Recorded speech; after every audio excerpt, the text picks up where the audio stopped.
It's that time. That she had. Lissha, Memphis, Toni.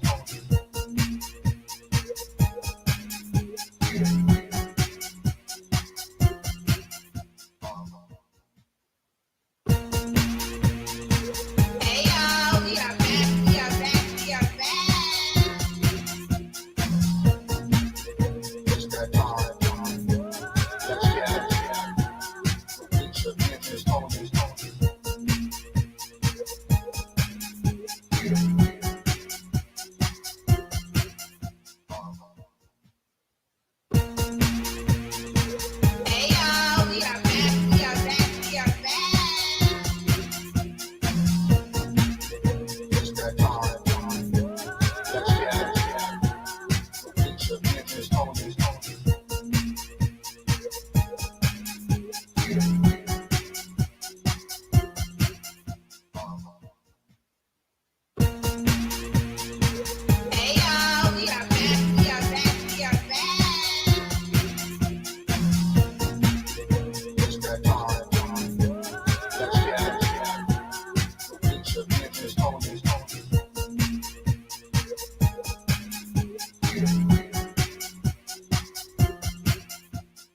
Memphis, Toni.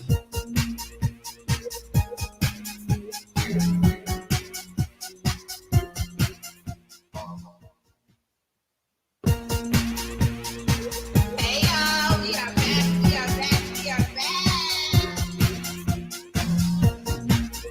It's that time. Let's get it. Lissha, Memphis, Toni.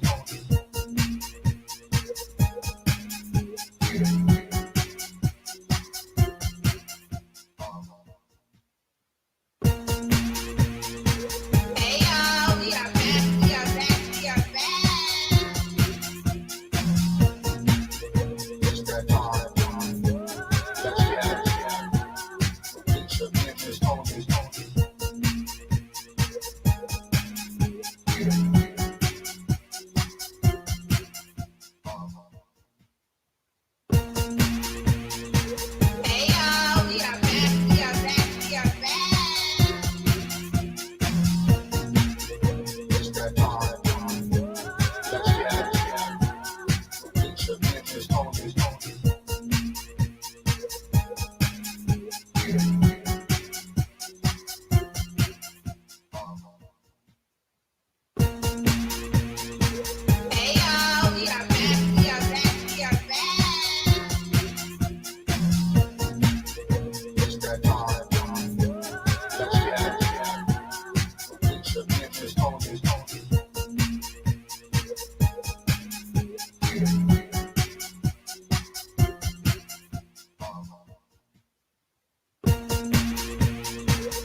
Hey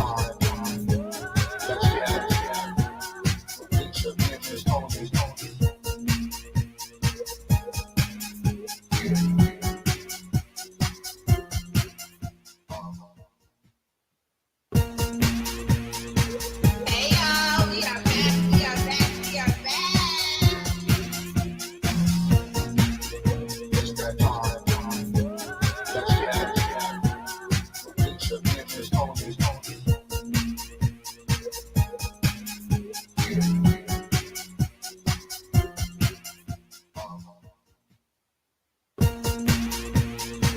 Hey y'all, we are back, we are back, we are back. It's that time. That you have. Lissha, Memphis, Toni.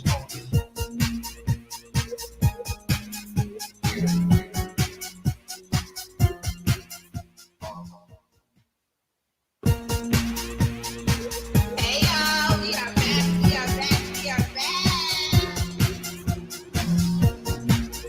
It's that time. That you have. Lissha, Memphis, Toni. Hey y'all, hey. Hey. How y'all doing? How y'all doing? Y'all, this been a week.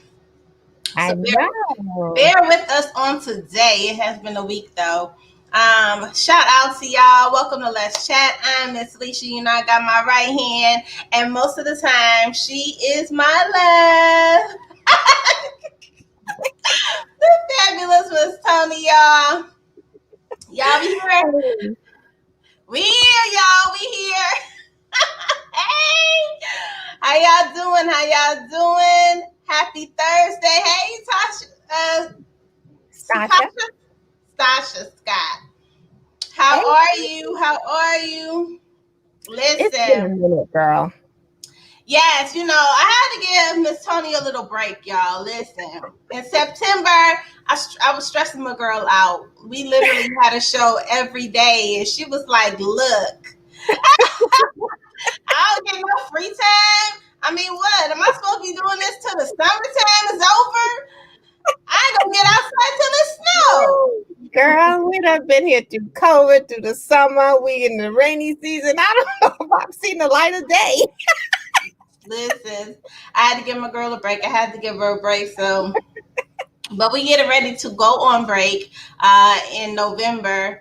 Because you know Toni is wife 101 child. The holidays is coming, and Miss Toni children come home, and she cooks for her children and her men. And I don't mean she cook, I mean she cooks. You know, I'm already like get my menus together. She already got her listen, every little gadget, trinket I got in my kitchen. Toni was like, you should get this. My next thing I keep saying is a bread maker. I'm gonna get myself a bread maker because I want fresh bread. Ain't nothing like the smell of fresh bread. Ain't nothing like just fresh bread, period. But I remember growing up, we would go to my aunt's house in Vallejo, and she would make monkey bread from scratch. I She would love make it monkey from scratch. bread. And I remember calling her, and I said, Auntie, I wanted to make some monkey bread, and she started giving me the recipe, and I was like, that's too much. I don't think I want any anymore. Unless you're making it. I was like, wait, I gotta do all that, and then baby, I'm like, oh. You know how you sit and you listen, right? You know how you sit and you listen and you like, but you're not really listening. You like, shh, I'm not doing that. But you're like, okay, You said hello, all right, okay. I ain't doing that. Oh man, but Lissha, I got a bread maker. I haven't made my first loaf yet. I just have to get one more ingredient, and I keep having baby girl go to the store. And I keep telling her to get it, and we don't have it yet. But this weekend, if not tomorrow. See, I love it. And then Jonathan got my air fryer. Y'all listen, I have established that when my son comes home from school, he basically likes his messiness is just like him letting him know that this is his territory. Like I have established that. Like this is mine. This is my house. This is my room. And I had tried to clean up his room because, oh gosh, he's such a boy. But I had, picked up all the clothes and I was getting ready to refold everything in all his drawers. Hey, Gibbs. And I was going to just redo his room and just kind of hook it up. Child, that boy came home and when he left, I was like, what happened? I figured that is just his signature, letting people know that this is his space. Don't touch my space. I mean, listen, Chargers is coming up missing. I mean, He's coming listen. home and getting what he needs, and he's out. Hey, Gibbs. Hey, Gibbs. Absolutely. So, y'all, listen, I'm going to ask Miss T. T, I posted this comment earlier. And I'm sorry, y'all. All y'all that answered yes is telling the story. Yeah, I said it. Y'all not telling the truth. So I asked the question, would you date yourself? Would you date yourself? Knowing everything you know about you, would you date you?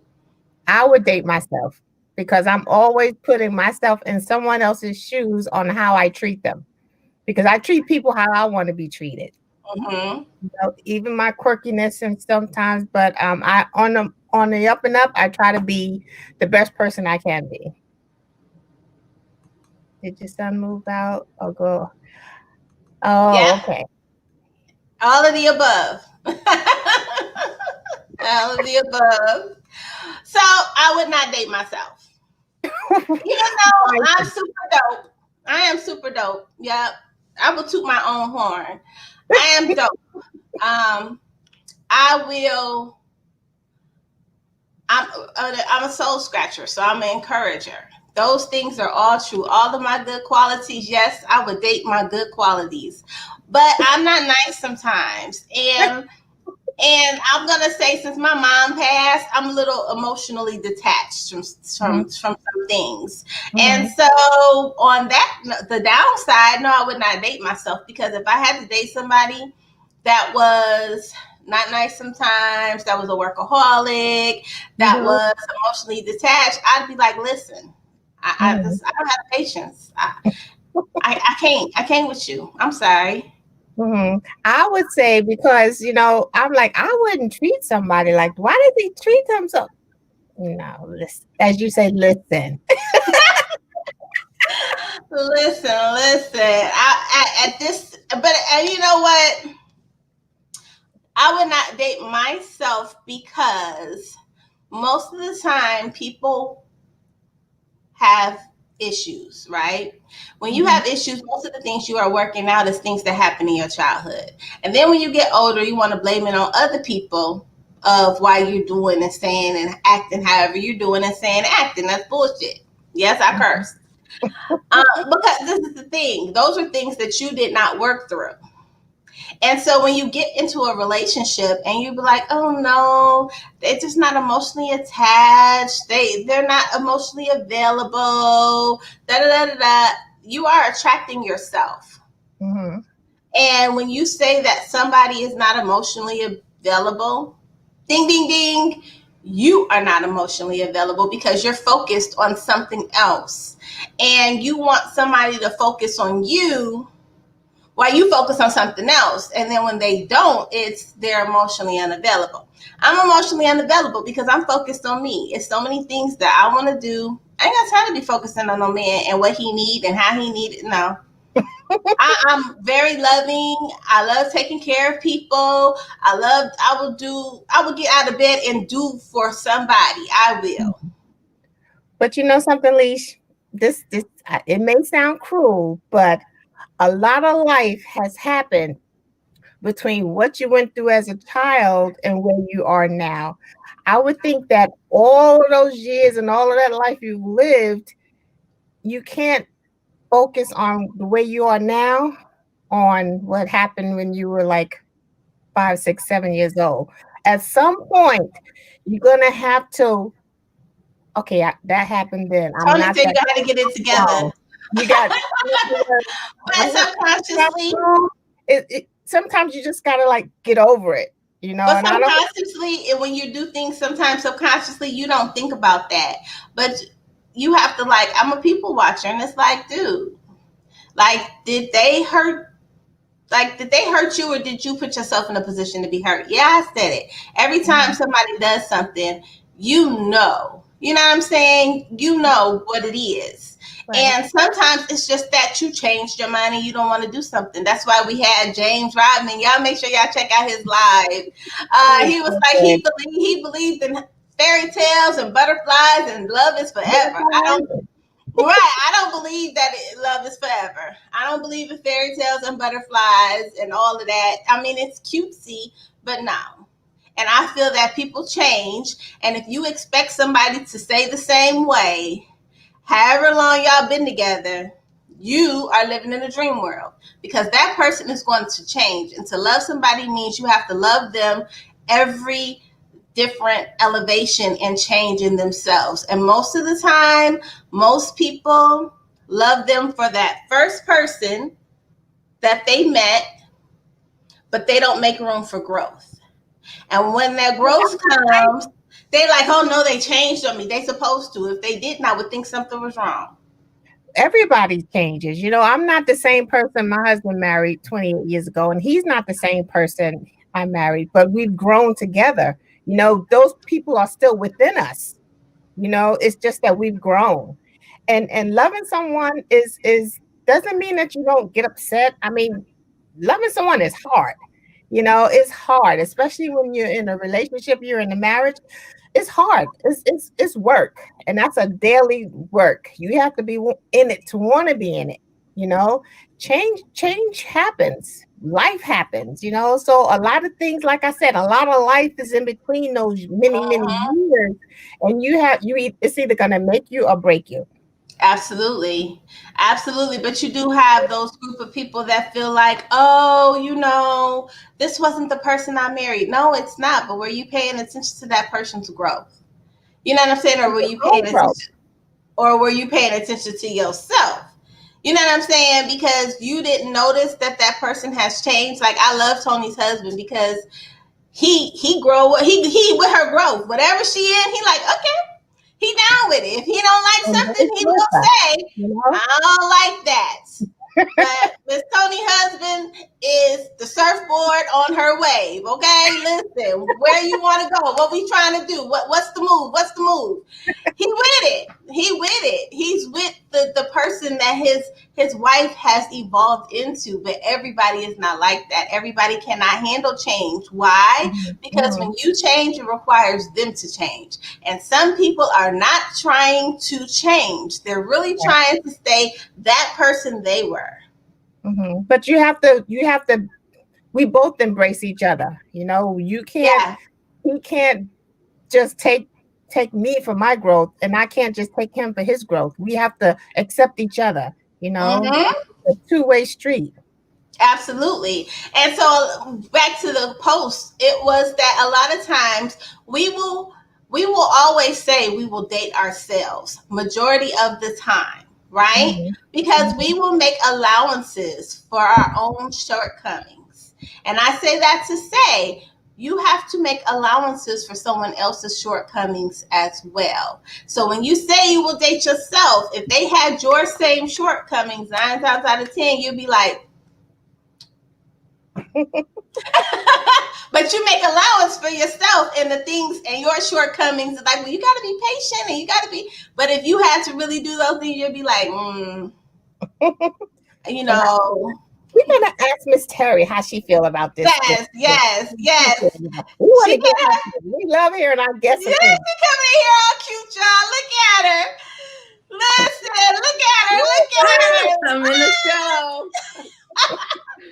Hi, Miss Teri. Hi. How you doing? I'm good. How are you? Come in here like summertime, girl. You better stop it. I'm listening to you guys. So what's that question now? Would you date yourself? Would you date yourself? Knowing everything you knew about yourself, good and bad, would you date yourself? Oh, Lord. Look at her face. She's like, oh, Lord. Oh, God.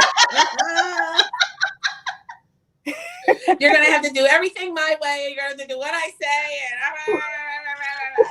I don't know. Look, her face. Wait, she said she don't know, but her face was like, nah, son, I can't. I don't know if I would put up with myself.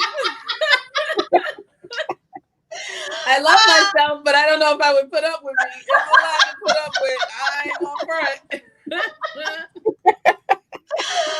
Absolutely. Listen, it could be a bit much. It's like, listen, I don't know if I could do that. You got to be a very strong person. They put up with me though. I don't know how they do, but they do it. We so appreciate you, Miss Teri, coming to kick it with us today. We're not even gonna ask you to tell us about your literary journey to an extent. You got so much going on. You've been in the industry for so long. I want to start off with what was your goal moment? And when we say goal moment, that's when thought and execution come together. A lot of times we are mindful about how we treat other people, how we pour into them, and when it comes to ourselves, we give ourselves more excuses, and we may not do what comes to mind right away. It takes us a little while to get there. So what was your goal moment like when you decided to take that step into the literary world? I would say the biggest goal moment for me was being brave enough to leave Philadelphia and go to New York and try to sell my books up there on the streets. I had already been selling books out the trunk of the car, so that was a goal moment. It was a goal moment to put it together and self-publish, but I think the biggest, probably the one of the biggest goal moments was actually going to New York because, you know, I didn't know. I didn't know. Absolutely. Was it the fear of the big city or just making that move? Well, going to Harlem to sell my books on the streets. You know why? Because I'm from New York, so that's like a norm for me when I see authors hustling. Right, but this is the thing. Yeah, but you know what? It's a norm for you because you see them because they saw me. But if you take it back to 1998 or 2000, right, you had one vendor stand, Russell, in front of the mart. Back in 2000, he wouldn't put my book on the table. You didn't have even, I don't even think we had CD on 125th in front of the TD Bank. Remember CD? He's not there anymore, but back in 2000, it was only Russell with a stand. And I couldn't get Russell to put my book on the stand. And so I was out there selling that book. When I say you got to go back a little minute before this was something that was never done. Yeah, because you know, like I grew up in Brooklyn. You know, you go downtown Brooklyn, Flatbush Avenue, DeKalb, downtown. You know where you can go get you some good books. You know, you coming out of the subway. Look, there's a store. I don't know how when you grew up there, but I guarantee you, prior to 2000, you had published authors. So those tables were sort of occupied. When you did see the vendors outside, those were occupied by your Terry McMillans, your Elin Harris, your C.B. Moore Campbells, your Eric Jerome Dickies. Those, so not until, honestly, because I started sort of in 98 and then I really published in 2000, I would say not honestly until 2004 did you start seeing that wave of Black business, that wave of Blacks publishing their own books and selling them out there on those tables. Right. So I don't know, when you was talking, the tables were there. It's just that it wasn't Black business occupying them. Like independence and individuals. Meaning, after 2004, you had the Terry Woods, you had the Vicky Stringer. Vicky was putting books out every month under Triple Crown. And so now when you start talking, so now you are talking about Black people writing books, who couldn't get published, publishing and printing them themselves, and out there selling them to the distributors who were also Black or African American or African or Trinidadian or whatever you want to call them, and they were selling. I said black people selling black books to the black distributors who was turning around selling them to the black readers in the community, and so Right. that was that level of business that came from True to the Game. Absolutely. I don't think people understand that level until they read Teri's Game. And then they like, oh wow, that they were moving that kind of money out there. So when I on the street, Oh, we lost her. and black booksellers, We lost her. $25,000 a month back then. Absolutely. Oh wow, they was bringing Sometimes in that more. money. Yeah. So if you wrote a book, that's why Vicky was putting them out every month.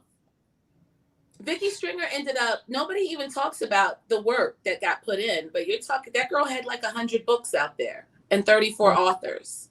Wow. Before the Wahida Clarks and the Ashley and the Jaquavis would come along.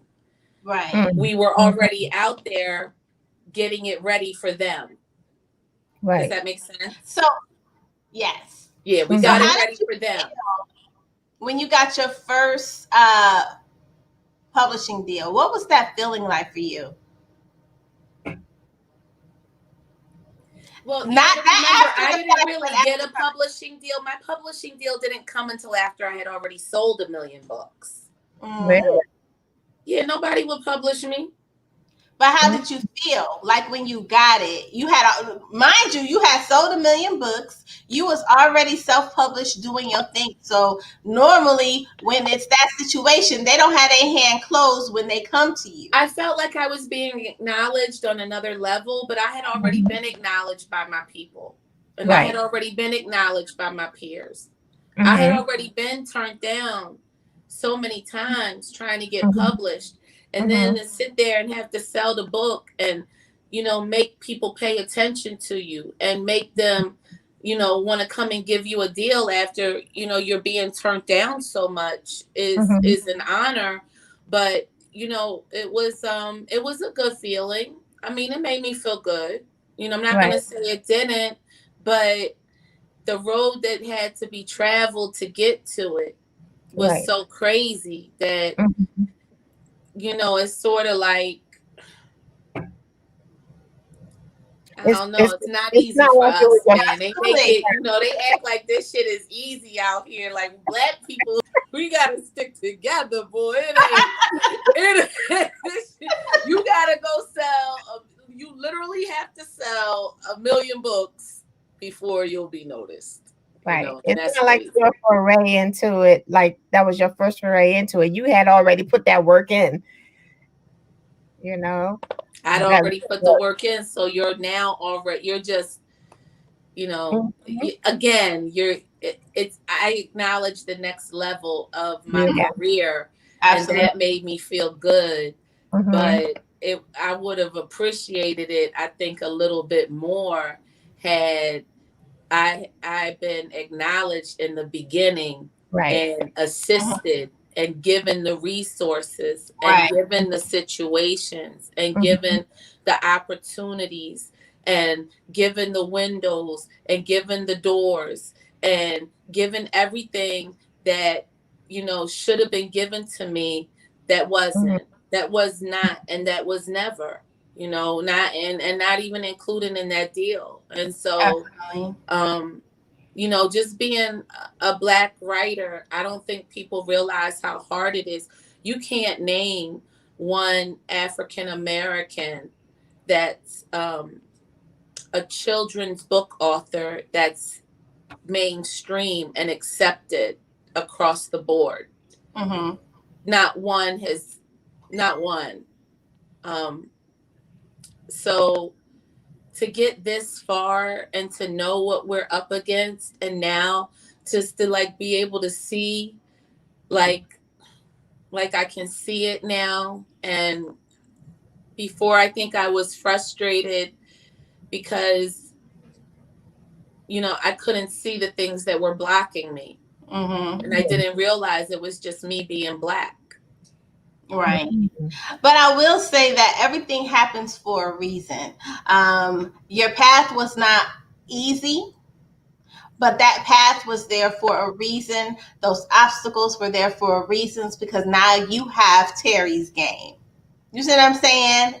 And had you not gone through those things, had you been given all of the doors and all of the accolades that you wanted at the time that you wanted them, you wouldn't have Teri's game right now. No, I And you would probably not wouldn't. be right, and you would not be the most sought out author as far as people wanting to understand the industry and wanting to have the accolades and the approval to come from you. You know, they're like, listen, I got this book, and you're like, you got a book? But you know, and you probably hear it all the time. Everybody has a book. It's like a rapper on the street. Everybody You know, has listen a to my book. CD. Like, You know, really? everybody's handing you a CD, but they're doing it because of who you are and the obstacles that you have overcome and the doors that you have kicked open for yourself. Let me just say that it takes time coming from fighting with Vicky. Did you guys get to read the book yet? I didn't get it. Who did it? Really? I didn't yet. I spoke again today. I didn't have anything.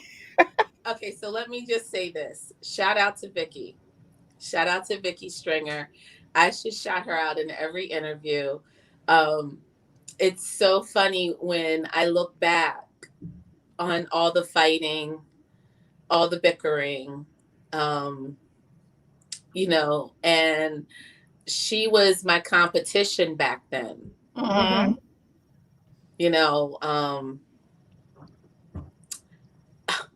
did you know I sued her? Yes. We have talked. Listen, we have talked before you started writing Teri's game. So a lot of stuff you wrote about, you've actually already told me about. But you like, listen. Well, I had to go back and get permission from her to read. I had to ask her to read the book before I published it because I really didn't want any shit. But and she approved it for me. Even with me calling us each other a bunch of bitches and going back and forth and eat a penis and everything else. But when you were in it, when you were in it, you couldn't laugh at it. The fact that you get to this point where it's okay, you know, for me to tell you to go eat a fucking penis and everything is good, then you know that we have really come a long way. And that's all I can say. Like, when I look back, all the differences, all the fussing, all the fighting back then, I'm just really happy that I was a part of creating the market, and I'm happy that I was a part of it all. And that when I look back on my journey to even have opportunity now, like people don't get and so just to say I'm okay, you know, I'm here, I'm trying to do this and I'm still doing that. And, you know, getting through like everybody else in this pandemic and all of this crap and just not giving up. Absolutely. You know something, Teri, it shaped you who you are now. You know, that you have that grind in you. And a lot of people don't have the opportunity to even develop a grind. You know, you are who you are today, and you've opened up so many doors for people that you are not even aware of, you know, because this is I'm sort of starting to understand the doors. And so it that's what transforms my universe, in the sense that it's really hard to bicker with anybody about anything when growth. Because the doors that, you know, and so I just think that that's more or less what it's all about. And if those people hadn't come through those doors, Right. then I wouldn't matter as Mhm. Right. much. I feel Absolutely. like if Mhm. if they hadn't have did it, if they hadn't have tried, or if they didn't write a book, or if they Mhm. didn't pursue dreams, or if this content wasn't now, sought after content for Mhm. television and movies, Mhm. um, I just think that after Dutch in '04 and Deadly Rains Mhm. in '05, Mhm. um, when I look back Mhm. on how those books changed the mindset, I just want to say we are at the airport right now. We are in there. We are on the plane. That's Mhm. right. And we wasn't back then. Right. Mhm. We wasn't. Mhm. That's true. That's a good point. Absolutely. I never saw Black people like this in an airport. This shit's like a party for me now. Really. Like it's Yeah. different from the Right. Absolutely. no, really, that there's a statement that I made in the book. I haven't been back because my kids aren't little anymore. I go to a different theme park now. But when I used to go to Disney World every year for vacation, they're back in like '04, '05, like Mhm. I was like the only Black person in the park. Really? Yeah, wasn't no Black people over there. Wasn't nobody at Mickey's Very Merry Christmas Parade. I was the only one.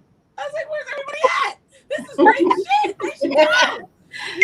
Like when I look back at '04 and '05 releasing Deadly Rains, the biggest complaint about Deadly Rains was that those aren't Black people.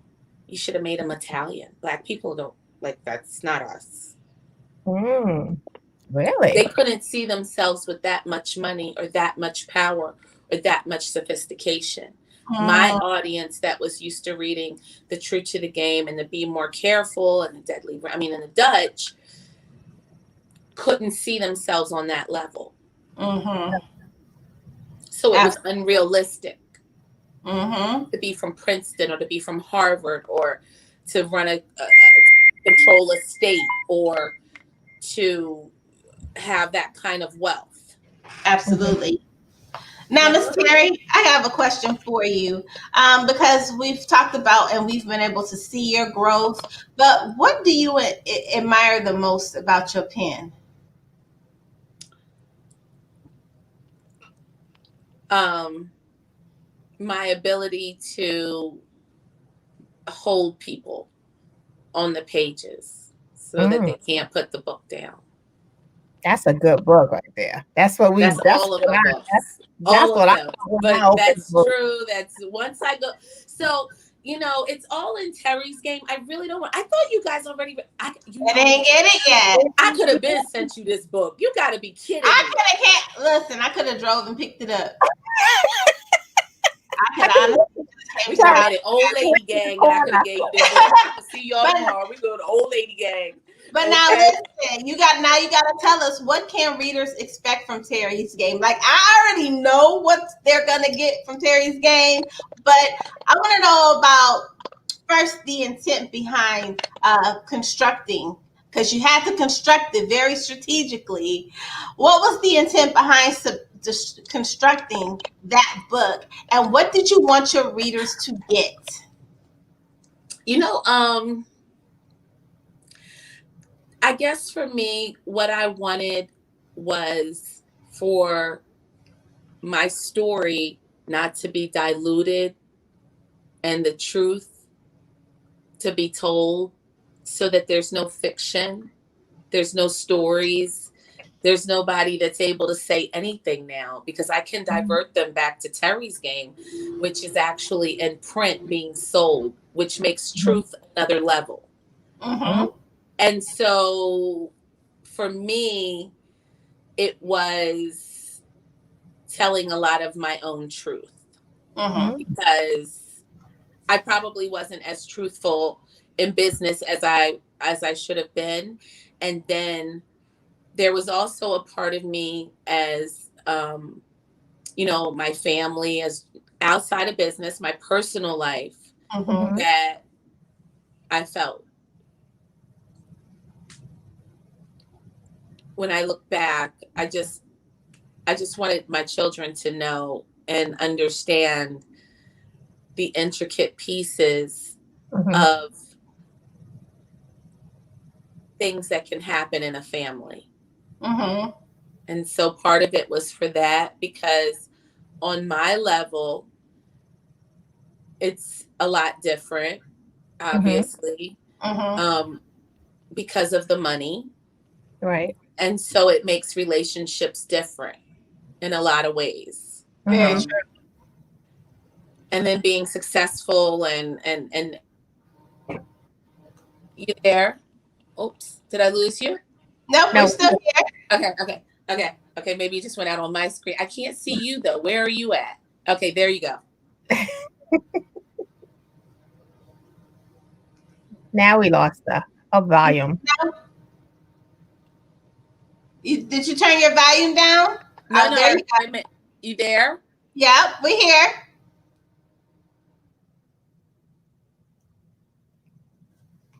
We can't hear him. We can't hear you now. Mm-mm. No, what did you push?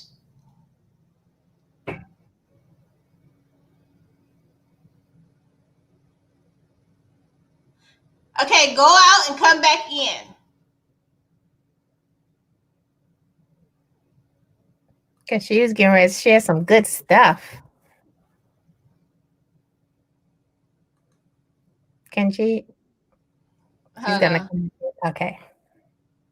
Yeah, we're talking about Teri's game, her new book. I wish we had gotten it, Lissha, so we could have at least gone through it a little bit, because it sounds. That was the intent. That was the intent for her coming on today, because she distinctly said specifically, I need you guys to read it first. So this was like we talked a couple of weeks ago. Yeah, I remember when you first told me to be on the lookout for it.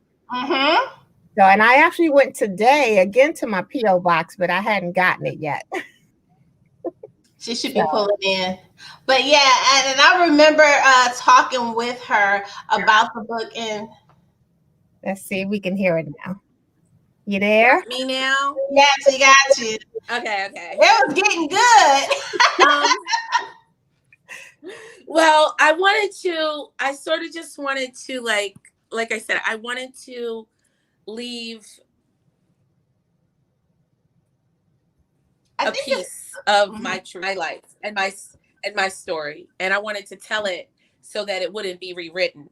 And I also felt like, sort of like, what a shame, only because we were independent, that we were independent writers or artists or whatever you want to call us, that we're not really celebrated in the industry, or for the work that we did, and to generate all those millions of dollars to help all of those people transform their lives. I also want people to understand that that's probably the last time you'll ever see a Black market. And I also wanted people to know that they don't let us have our businesses, and they don't let us create Black markets and do business amongst each other. And it's not, us doing business and making money against one another it's major interference if you accomplish it. And so the interference that I felt and the things that I went through, I just wanted to share them. And I also wanted to tell people the journey of publishing. So if they wanted to publish a book, if they want to write a book, everything is in here. They know how to copyright. They got all the information. They got the numbers. I tell them everything to go do. So for people who aren't sure, I'm like, you could really read Teri's game. You don't have to pay for that workshop. You could just go buy my book and you could get all this information that they're going to tell you. But if you want to go pay them people what they charge you for these workshops and all of this, and they will tell you everything you need to do, and they're not going to hook you up. And so I just think that this is the journey this is the journey for writers, but it's also a journey for Black women. Absolutely. It's really a journey for Black women, and Yeah, because I like the stuff that I had to deal with, Mm-hmm. Well, Stacey is asking. it's just made for television at this point. I We know. just getting ready to go make the TV show. I ain't got time. We doing a whole series. I'm not playing. I, Listen, I, no. But now, True to the Game 2. That's Yes. ready to come out. Let's talk about it. Listen, you posted earlier that you about to pop the popcorn. I'm popping popcorn. I've been popping my popcorn. I'm just over here like waiting for Manny. Manny determined to put this movie in theaters. So I'm going to put my mask on. And she said, and I'm going to the theater. I'm going to theater. well, I don't know if you see Teri. Stacey's asking, who is your distributor? Who is what? Your distributor. For what? For your books. Me. She don't understand the trunk of the car. But you know what? I think that a lot of times self-publishers, I think that everything is different. And Okay, they think that it's a fantasy when you get signed, but they don't understand that it's still the same grind. And you're really into ownership right now. I'm into own. I've always been into ownership. Control freak. Mm-hmm. I gotta own everything. Told you, nobody. I can't even date myself. Are you kidding me? I drive myself crazy. Listen, this is the thing. What you want to do is, and this is the thing, the internet has changed the course of everything for some reason, Blacks and Black writers. I don't, come on. The bottom line is you write a book, you print that book, you sell that book. Mm-hmm. Okay. Do you want to make that book an ebook and available for electronic downloads? Mm-hmm. Do you want to make an audiobook? So the question is, when you start talking about a distributor would be the person like Raw or Larry and Gail. You got to read Teri's game. This is the business. I would give the books to them. Or let's say I had a distributor like Ingram. I would give my books to Ingram, but I would print my books myself. Mm-hmm. So the distributor cannot be the printer. Stop.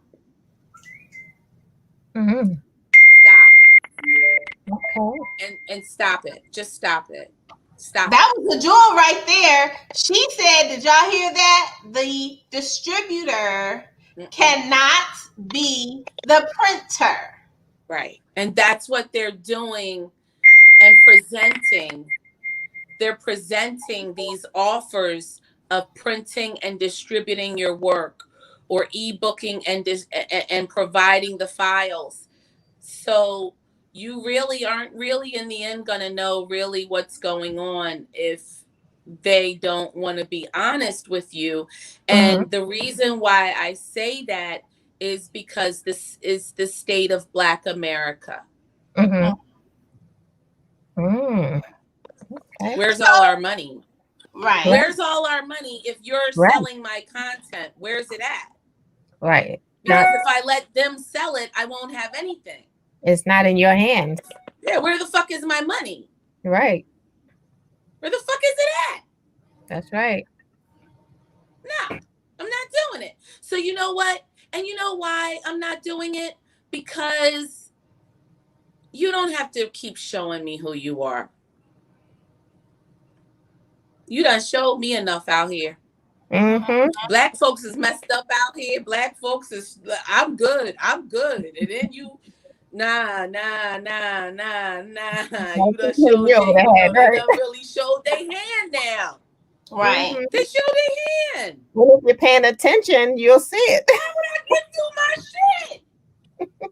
So what jewels would you drop on? Unless you got a check. I'm not giving you nothing. Unless you got a check. Boy, don't y'all understand in this game? She said, said get them. You don't let they nobody print need and to sell send you your a shit. check They first. didn't pay you a check. The fuck? See, they don't do this shit to the white people. That shit to the white folks. The white folks they all right. They right. But I'm wonderful and I'm Martha Stewart. My life is great. Bitch, I can go to jail, come home, and still be rich. This shit's not real out here. I'm not falling for none of it. You can't tell me nothing. Nothing. So we got a question for you because somebody is asking, Yes. as a bookstore owner, is it better to go directly to the author and the writer versus the distributor? Again, your distributor puts the book in the store for you. The distributor puts it in the store. Right, but that's what the distributor was supposed to do. But as the bookstore, so if you want to go to the store is fine. Put it like, listen, if the book is available in the store, then that means that the publisher or the author has given it to a distributor or has given it to the store under what's called consignment. Okay. See, I'd rather do consignment because I would print my own shit. See, I'm printing and I'm selling my books. That's what you want to know. That's what you want to know. What I need a distributor for when it ain't no more bookstores. You go to terrysgame.com and whatever I have in print is there. That was a question. And it's also whatever I have in print, whatever my company has. Okay, I'll give you a prime example of what I'm talking about right now. When I say the internet has messed up the game, let's go right now, since I'm sitting here in my little home office. If I go to Amazon right now, I don't know who these people are selling my work. I don't know who these people. I haven't given my book to these people. I don't even know who they are. And they selling this shit for $59.99. I was on here the other day. I think I saw True to the Game. Was it True to the Game or Dutch? I saw one of my books for $999. What? I don't even know who these people are selling my books. I don't know who these people. Look, you can't even see it. That's the other thing. If you go and you pull up True to the Game 2, the book, what I got to put in? By Teri Woods. You still won't see my shit on Amazon. Okay, there it did come up. Okay, so let me not be mad. They got me. Okay, here you go. True to the Game 2, paperback, $166.48. Who the fuck is that? Who the fuck, Amazon? The fuck? Whoa. Listen, Miss Teri said they got 100. Where's my $50? I ain't even getting to it, that shit. I don't know who these fucking people are. I don't know who that is. That's not me. I'm ready to buy this shit just to see who the fuck mailed it. Find who the fuck. But sometimes this shit just ain't right with them. Sometimes with the Amazon, this shit is bad out here. This is bad business, man. No. This is all bad business. This is all bad business. This is all bad business. Just to even put it up there like that, because I would see that and I'd be like, who the fuck does Teri Woods even think she is? Fuck that bitch. I ain't buying that book or nothing else from her. And that's what I was saying on some bullshit up there, like they done got rid of me. You would want to, fucking Amazon. That's the bullshit I deal with. Don't let me look up Dutch. Oh, Jesus. I can only imagine those bootleggers on my shit's fucking scammers. That's what I deal with every day. That's what I do. Is she laughing? Don't laugh. It's not funny. Now, Miss Teri, now would you recommend that authors do that? Would you recommend that authors always search their books and Google their books to make sure where their books are and the sites that their books are on? She ain't listening.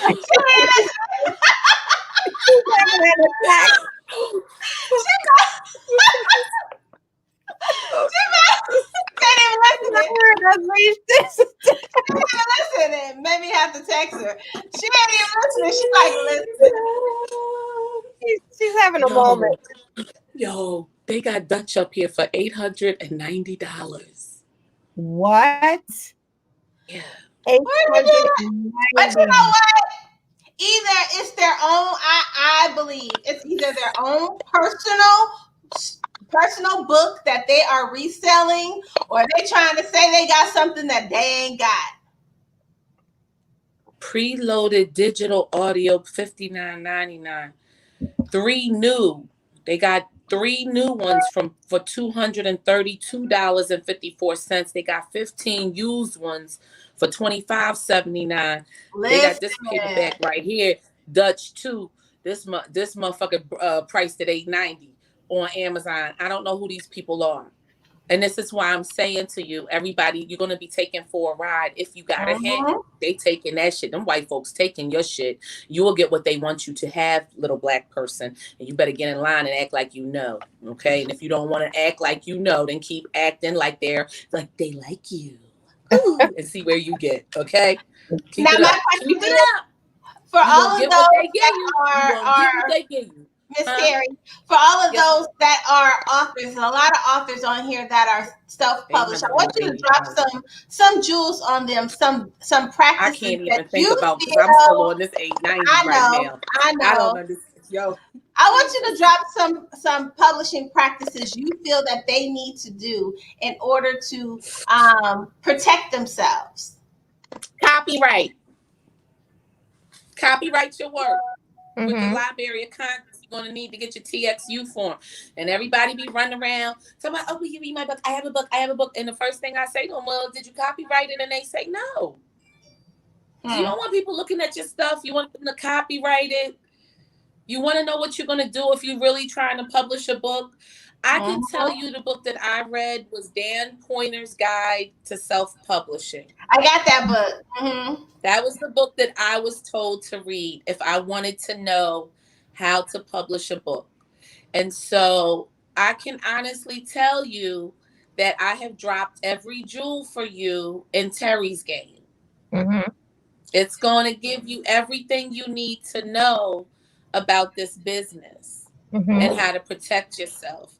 I got the fucking number to Homeland Security, Piracy, and Counterfeiting Division in this shit. I'm telling you, I done gave you every number. I done been through everything there is to go through. So y'all want to counterfeit and shit and be stealing my shit? I'm calling Homeland Security, making my complaint. Piracy and counterfeiting. Everything is in it. Wow. Yo, who is on Amazon for $8.90? Saying nothing. Y'all just sitting there like this shit.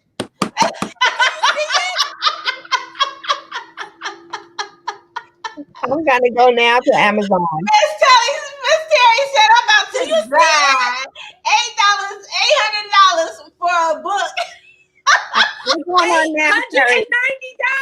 No, I'm not getting any of it. I'm going on now. Teri Woods Books. So authors actually should always Teri'sGame.com to purchase her books. Now, question. I'm getting ready to have a breakdown. I can't take no more. I can't believe y'all still asking me questions after I done seen this $8.90. Like, yo, you know, yes, ma'am. Go ahead, come on. I can't take no more. Jesus. I can't. $8.90. Damn. She said, where's my cut? So in that instance, what do you do? Do you have to go to Amazon and say somebody is selling my... You gotta, you literally at this point, for me, because it's so bad and I'm so pirated all the time, I'm not making my money from my books. My sales don't get routed to me. God knows who they're routed to, because there's so many different people selling me for all kinds of different prices that even go against the barcode, which you would think would be illegal. I would imagine that somebody has to do something about Amazon and the policies that are allowed to happen to whoever they want them to happen to. You won't see this happen to an author signed to Simon & Schuster or an author signed to, it's only happening to me because I'm an independent Black woman. And so I have to pay thousands and thousands of dollars constantly. And I don't like to talk about things. I actually talked about it in my book. I've already sued Amazon for selling fraudulent content before. And and they act like they don't fucking know with this bullshit.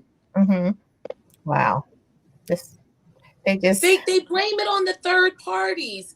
And so, like, I think that there needs to be some type of governmental regulations. Like, who the fuck are you to keep stealing and selling my shit on that platform or doing what you want to do with my books because of what? And then when I sue you, I get nothing. You come to court with your fucking golden retrievers acting like you knew. Oh, I knew nothing. Of course you knew nothing, you fucking asshole. and they basically taking the bookstores out of business, so that they're the go-to for books. Unfortunately. But you know what? This is what I have learned. A lot of the authors do the KDP now, which is you give your book to Amazon and they pay you for pages read. So you don't even get paid for your book being sold to someone anymore because the people are allowed to read for free. Wow. Well, there goes black business. Hear that? It's a miracle I sold one book. I sold a fucking book. Hello? It's a fucking miracle. So, Miss Teri, with everything that you have been through, everything that you have accomplished, all of your accolades, what is next for Teri Woods? I am focusing on selling my Teri's Game, a memoir, but COVID has me all messed up because, I be in Harlem right now going door to door. I get in one project building and I make a ton of money. I be in there for all night long, honey. We be good. But I can't go door to door. I can't do my events. I can't harass people on the street. It's what I love to do. And I can't do my events. So I've been doing social media stuff and I've just been trying to stay as safe as possible. I do like to do events and I do like to go out and do them, but I just do them really safely and I try to social distance as best I can and I mask up and I do everything behind my little plexiglass and I keep it moving. So that part is Teri's Game. I want to continue working with Ginger Giraffe and the children. So I'm trying to figure out the best way to reach them now. Might possibly just be making the cartoons. But I had developed the Love, Values, and Morals program. And so I used to go to the schools in New York and read to the kids. And I just absolutely love it. And I missed it. And I was doing it.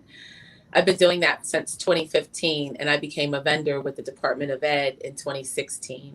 And so I want to continue developing the program to reach the children and figure out how to do that now that I can't really be in the bookstore, in the schools with them. But I used to dress up like a giraffe and I used to go read to them. And that was my thing. So I'm figuring that out, whether it's a cartoon or designing a children's app or moving forward with the children's stuff. And then obviously Manny has done a fantastic job getting the movies made, which is literally impossible unless you have the financing and the contacts that are needed. It is just so ridiculously hard, really, to get it done on a large scale and involve people and just try to progress with that and continue to open doors in that area. My first deal, people don't realize, was with Method Man.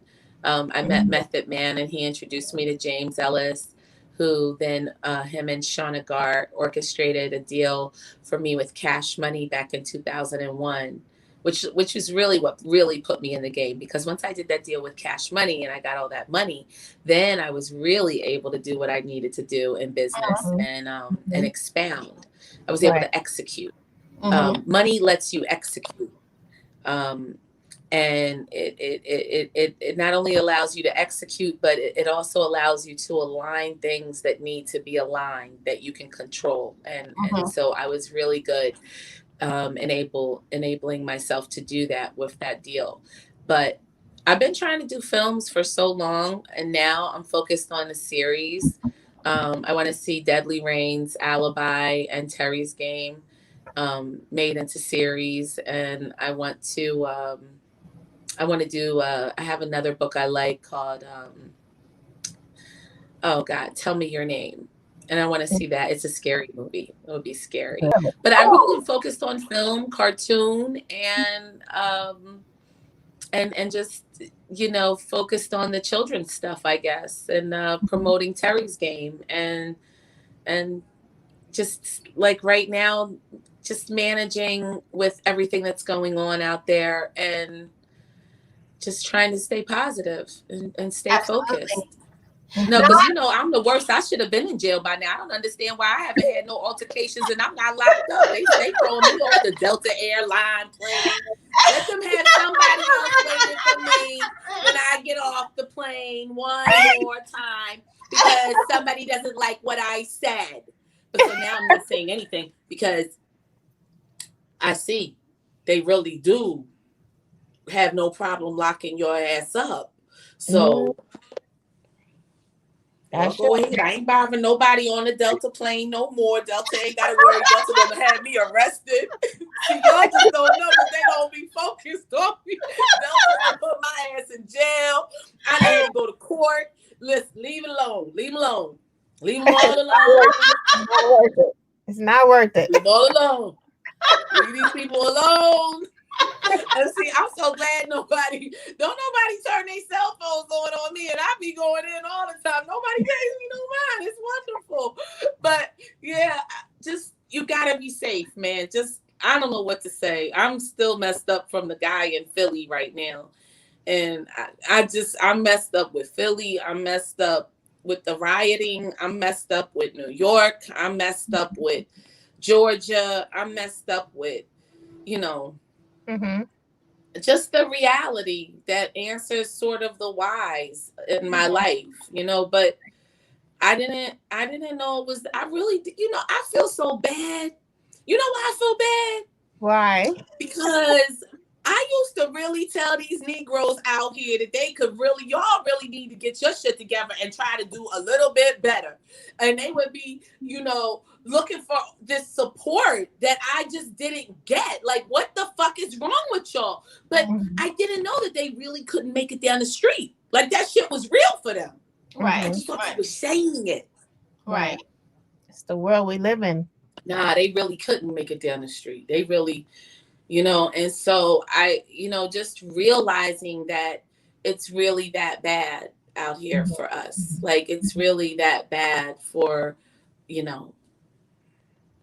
for our people, all the way around the board, Black men, Black women, our children. I'm not letting my sons go out right now. I'm really like, I don't even want to be out after it gets too late. Like, I don't want to be out there after dark. It's just too much right now. Yeah. A lot has been revealed in these. A lot has been revealed that was like under the. I didn't know. I thought we was good. Like, I didn't know. And then this is the thing. When I saw the country vote Trump in after, like, the Central Park 5 and the David Duke thing and I saw that shit and I saw the country was red. Like, would support that? That's right. That's why we see that's the world we are in today, because as a result of that, and it's so important for everyone to get out and vote. Girl, I'm flying home to vote. I gotta fly back. That's I right. ain't no absentee ballot. No, I don't have no absentee. Listen, I'm not on no medication. I'll be all right. Come on, COVID. I'll be going right on up in there with my mask, honey. Excuse me, to this age to be this healthy, to be sitting up here and not go outside now. Okay, I'm all right. I'm going now. Anybody that got health conditions, you might want to rethink this next quarter, the next 3 months. But no, I'm still moving around, and like I said, I'm just very cautious. Hand sanitizer. I wear my mask. I steam my face. My doctor girlfriend told me to chew zinc.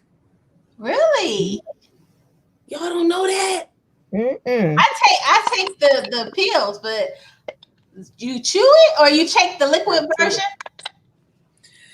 To You chew might them. be able to do the liquid because what it is the COVID manifests when you breathe it in. It's Uh-huh. in your throat for a couple days, Mm. What? and then it goes to your lungs. Mm. Very You can chewable kill though. it. You can kill it in the throat. You Really? can get it in the throat before it gets to your lungs. Mm-hmm. Mm. That's why she said to drink hot. So when we getting ready to go into these cold winter months, you're going to be drinking a lot of hot, everything hot at night. You're going to go Mm. home, you're going to steam your face. If you've been around people or went outside, you're going to go home and you're going to steam your face. You're going to put a small pot of water on the stove, boil it.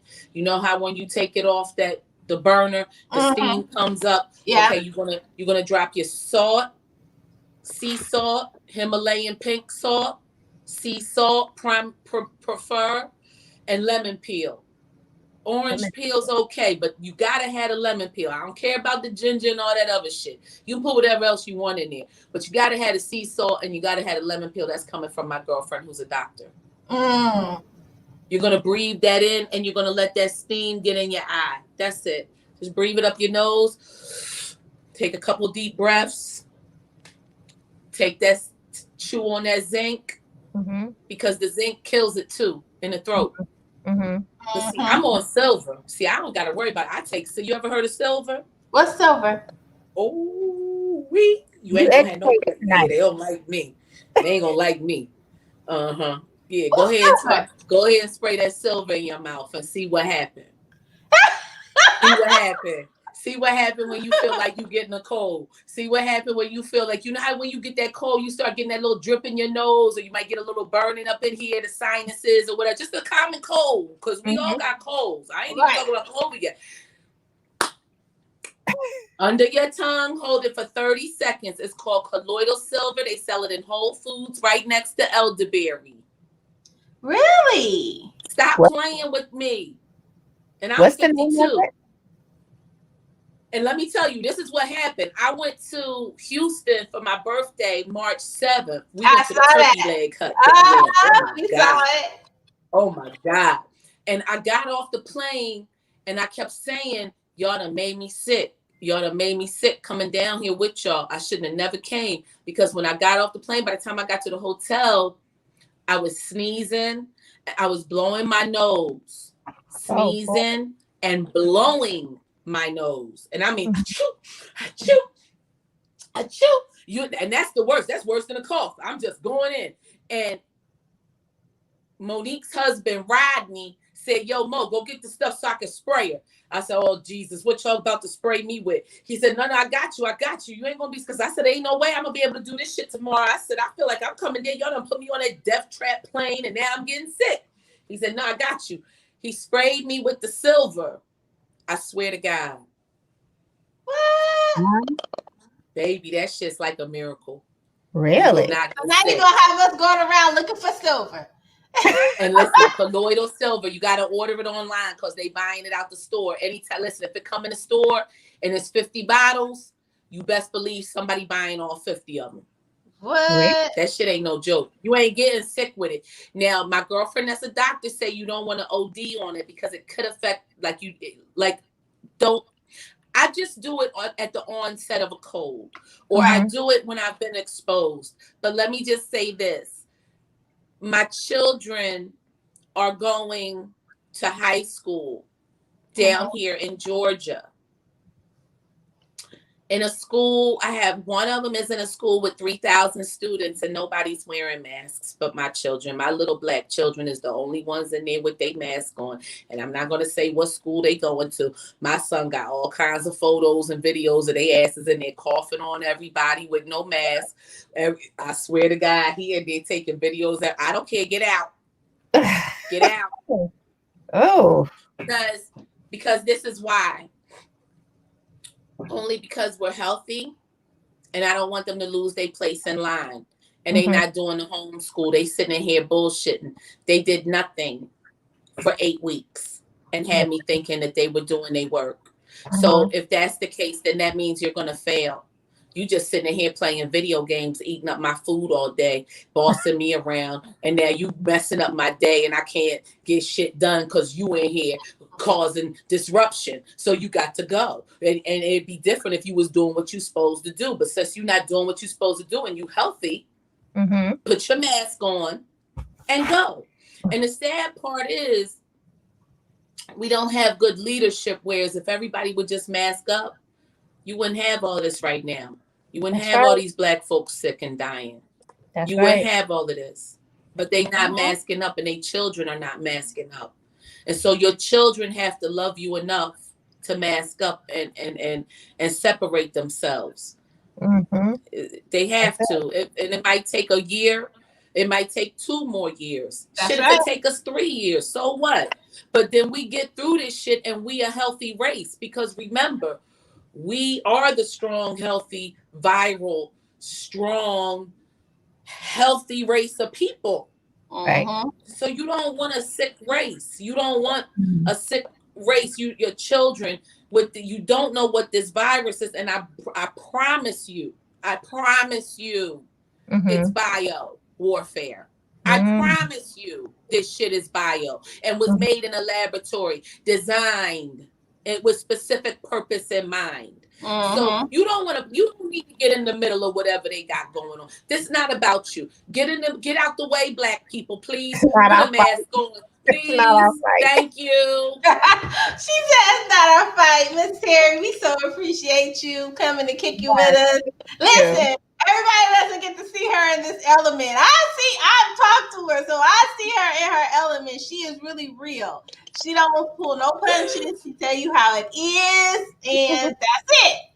Now, if you listen, this shit about to go down about that 890. I just want y'all to know that fucking 890 shit is a problem, but you not y'all. She upset about that. Listen, whoever is selling her book for $890, I'm gonna need you $890, and I'm getting nothing. You know what? I'm calling Manny. I'm getting ready to show that shit to Manny. I'm getting ready to get on top of this shit. Watch what he do. Yeah, watch what he do.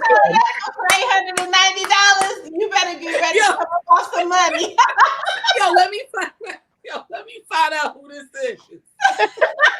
Yeah, but he gonna get on it. He'll get on that for me. Watch. He'll shut that down. That shit gonna get shut. That'll get stopped. Yeah, that has to get stopped. You keep us posted on that $890. That'll be our next show. Overpriced books. I'm almost done. My kids. Yeah, we done. We wrapping up now. Now, Miss Teri, what you all your social media? They would not leave me alone. Shout out your website one more time. There's a lot of people that want to get the book. Okay, www.terrysgame.com. And you can also go to www.teriwoodskids.com. And that's Teri, Teri. This is the new book, Teri's Game. It's my memoir. You're going to love it. I promise you won't stop reading or you get your money back. And no one can stop reading there. Everybody loves it. And Facebook is Teri Woods and Instagram is Teri Woods Books. Awesome. Well, we appreciate you. Can email me questions about publishing. If you need help, you can email me through both of my websites, terrysgame.com and teriwoodskids.com. Okay. Thank you. Thank you, Toni and Miss Lissha. I appreciate you guys. We're going to be waiting on our book. I'm excited. Me too. I'm going to send them. I didn't know. I thought you had already got the book. Yo, after you read this, y'all gonna be dying. You ain't gonna stop laughing. After you read the book, you gonna be like, yo, you gonna have me back on and be like, okay, so that's what we're gonna do. After we read the book, we get ready to go on break. So top of 2021, after we read we'll come back after on, and we're gonna have a whole discussion. So y'all listen, y'all gotta go out there and get Teri's Game. So and we want our audience to read the book too, so they can interact with us when you come back. Oh my God, we're gonna have a whole book discussion. Listen to me. You will pee on yourself. It's so funny. Like, it's that when I say, listen, Miss Hillary Tyson, you know Tyson Beckford, the model, right? His mother used to be my neighbor. I totally forgot to shout her out. This woman used to take care of me so good. Tyson Beckford's mother, his aunt, used to be one of my live-in nannies. I mean, this family really, they were my neighbors. They really took care of me. When I tell you that Miss Hillary said to tell every Black woman right now, you've got to read this book. She said, you have to. You have to read it. It is like, you have to fucking read it. And she said, it's so good that she doesn't want to finish. Like, she's trying to only read a couple of pages a day because she doesn't want it to end, because it's so good. She said, I'm going to be so disappointed when this book is over. That's how good it is. That's a good book. So good book. That's from Miss Hillary. Yeah, I'm really excited. And I can't wait to get, once we get our copies. And you know what? I got one more. More. Miss Starletta, who is Gaga in the movie True to the Game. She said it's absolute. She couldn't put it down. She couldn't put it. She couldn't believe it. She just keeps telling me that God has blessed me. God has blessed me. God has blessed me. That's all she says. You're so blessed. Awesome. That's awesome. Well, we're looking forward to it, Teri. We're looking forward to it. We can't wait. Oh, you guys are going to have so much fun on your break. I can't wait. And I can't wait to see you and talk to you again. Absolutely. Yeah. I'll text you once we get the books. And then top of the year, we will have a big, huge book discussion. We're going to talk everything Teri's gang. Okay, baby. I can't wait, guys. We appreciate you, Miss Teri. Bye. Thank you. Take care. Be safe. Okay, you too. Be safe and wear your mask. Absolutely. I love it, y'all. Let me tell you, Miss Teri is a whole type of mood and energy. I love when I'm able to sit and just talk to her, and like literally we could talk for hours. So I so appreciate her coming to kick it with us today in the chat room. Let's chat live. We will see you guys on tomorrow. We'll be on the radio. I'm excited because we got some pretty good things coming up. Our last show is going to be on the 19th, and then we're going to be on break until the top of 2021. So if you would like to be a guest on Let's Chat, just send your request to thechatradioshow at gmail.com, and then we're starting to take requests for 2021. And then, man, so much going on, y'all. So much going on. Yeah. Just don't forget to vote. Yes. It's important. Vote. Wear a mask. Yes. And we'll see you guys tomorrow on the radio. Absolutely. And shout out to Brandon Abbey,